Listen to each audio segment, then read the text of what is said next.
ఇదేంటేంటి China నుంచి Africa వచ్చింది ఈ ప్లాస్టరింగ్ పని చేయడానికి అని చెప్పేసి మీరు అడిగితే మాత్రం అవును అని ఖరాఖండిగా చెప్పేస్తా భయ్య. ఒక రూమ్ లో 200 మందిని వేసి కింద కూర్చోబెడితే ఎలా ఉంటుందో ఆలోచించండి. వాళ్ళకి ఇలాంటి క్లాస్ రూమ్ ని మేము తయారు చేసి బెంచ్లు తయారు చేసి ఇక్కడ పెడుతున్నాం అన్నమాట. అసలు మామూలుగా క్లాస్ రూమ్ లోపల ఎలా ఉంటుందో ఒక లుక్ అయితే తీసుకుందాము. వాళ్ళు ఒక్కొక్క స్టోరీ చెప్తుంటే నిజంగా కళ్ళలో నీళ్ళు తిరిగాయి భయ్య.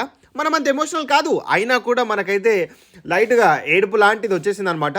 ట్రెడిషనల్గా బ్లాక్ బోర్డు ఉంది.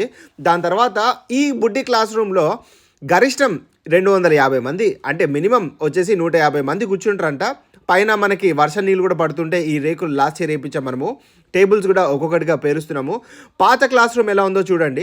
వర్షానికి ఈ పేపర్లన్నీ ఒక దగ్గర అయితే పెట్టేశారు. ఇదంతా స్టాక్ అంతా పెట్టేశారు. ఈ రూము ఏదో స్టాక్ రూమ్ అనుకోకండి, ఇది కూడా క్లాస్ రూమే ఆఫ్రికాలో. మాకు చెప్పింది ఏంటి అని చెప్పేసి అంటే ఆఫ్రికన్ పిల్లలు స్కూల్కి ఎందుకు వస్తారు భయ్య అంటే చదువుకోవడానికి కాదంట భయ్య, వంటి పూట భోజనానికి వస్తారనమాట. అంత కట్టిక పేదరికంలో వీళ్ళైతే ఉంటారనమాట. ఈ బిల్డింగ్ చూస్తున్నారు కదా, ఇది మొత్తం మనమే కట్టాము. లోపల మనం ప్లాస్టింగ్ చేస్తున్నాం అనమాట. నువ్వు చేస్తే ఆ గోడ ఎప్పటికవుతుంది, మేస్త్రిని పెట్టి చేయించవచ్చు కదా అని చెప్పేసి అంటే పని వాళ్ళు వస్తే వాళ్ళని కూడా గవర్నమెంట్ వాళ్ళు కొంచెం బెదిరిస్తారంట.